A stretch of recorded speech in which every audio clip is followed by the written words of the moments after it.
आज हम बात करेंगे एक ऐसी खबर की जो हर भारतीय के लिए चिंता का विषय बन गई है। भारतीय वायुसेना, जो हमारी राष्ट्रीय सुरक्षा की पहली दीवार है, आज एक गंभीर समस्या का सामना कर रही है।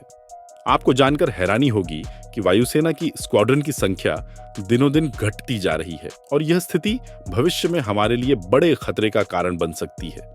जैसा कि आप जानते हैं, हमारी वायुसेना देश की सुरक्षा का एक महत्वपूर्ण हिस्सा है। वायुसेना के पास मौजूदा समय में 31 स्क्वाड्रन बचे हैं, जबकि आवश्यकता 42 स्क्वाड्रन की है। एक स्क्वाड्रन में लगभग 18 फाइटर जेट होते हैं। इसका मतलब यह है कि 100 से 200 फाइटर जेट की कमी है, और यह कमी सिर्फ संख्यात्मक नहीं बल्कि सामरिक भी है। इन फाइटर जेट्स की कमी हमारे देश की सुरक्षा को प्रभावित कर सकती है, खासकर जब हमारे दुश्मन देश चीन और पाकिस्तान दोनों ही अपनी ताकत बढ़ा रहे हैं। भारतीय वायुसेना की घटती ताकत। भारतीय वायुसेना के पास आज जितनी ताकत है वह 1996 के बाद से लगातार घटती जा रही है। उस समय भारतीय वायुसेना के पास 41 स्क्वाड्रन थे, लेकिन तब से यह संख्या धीरे धीरे कम होती जा रही है। यह स्थिति इतनी गंभीर हो गई है कि अब यह संख्या घटकर सिर्फ 31 स्क्वाड्रन रह गई है। 1965 के भारत पाक युद्ध के बाद इतनी कम स्क्वाड्रन की संख्या पहली बार देखी जा रही है।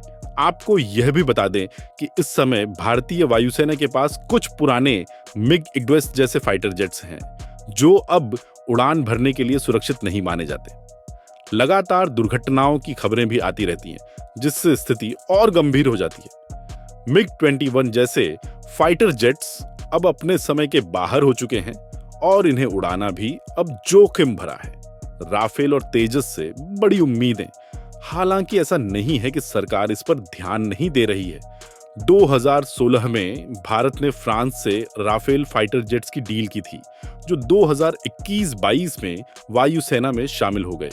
ये फाइटर जेट्स बेहद आधुनिक और एडवांस तकनीक से लैस है, जो हमारी वायुसेना को ताकत देने में सहायक साबित हुए हैं। लेकिन फिर भी यह संख्या पर्याप्त नहीं है।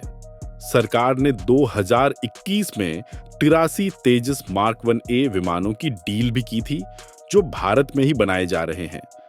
इन विमानों की डिलीवरी 2025 से शुरू होनी है, लेकिन इसमें भी देरी हो रही है। इसका मुख्य कारण जनरल इलेक्ट्रिक से आने वाले F4004 इंजन की आपूर्ति में हो रही देरी है। यह इंजन तेजस विमानों के लिए आवश्यक है, लेकिन देरी की वजह से विमानों का उत्पादन धीमा हो रहा है। नए लड़ाकू विमानों की जरूरत भारत को वर्तमान समय में 114 नए लड़ाकू विमानों की जरूरत है। इसके लिए MRFA multi role fighter aircraft सैन्य प्रोजेक्ट चल रहा है, जो 2018 से अटका हुआ है। इस प्रोजेक्ट के तहत भारत 114 नए फाइटर जेट्स खरीदेगा, जिनकी मैन्युफैक्चरिंग भारत में ही होगी। भारत सरकार ने यह शर्त रखी है कि जिस भी कंपनी के साथ यह डील होगी, उसे पूरी तकनीक का ट्रांसफर भारत को करना होगा। इसके साथ ही इन विमानों की मैन्युफैक्चरिंग भारत में ही होनी चाहिए।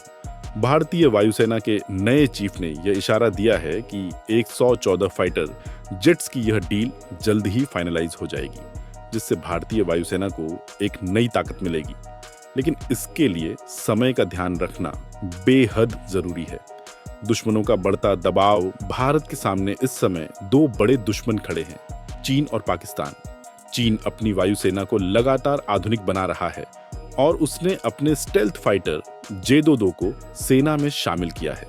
यह फाइटर जेट्स इतनी उन्नत तकनीक से लैस हैं कि भारत के पुराने फाइटर जेट्स इनके सामने टिक नहीं पाएंगे। इसके अलावा चीन ने भारत के नजदीक अपनी वायुसेना तैनात कर रखी है, जो हमारे लिए एक बड़ी चुनौती है। पाकिस्तान भी चीन के साथ मिलकर J-17 थंडर फाइटर जेट्स बना रहा है, जो उसकी वायुसेना को ताकत दे रहे हैं।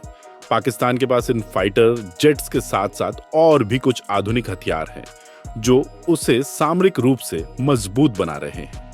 यह समय भारतीय सरकार और वायुसेना के लिए एक बड़ी चुनौती है। आपकी क्या राय है इस मुद्दे पर? कमेंट में जरूर बताएं। अगर आपको हमारा कंटेंट पसंद आता है तो चैनल को सब्सक्राइब करें और बेल आइकन दबाएं ताकि आप तक हमारे वीडियो सबसे पहले पहुंचे। धन्यवाद।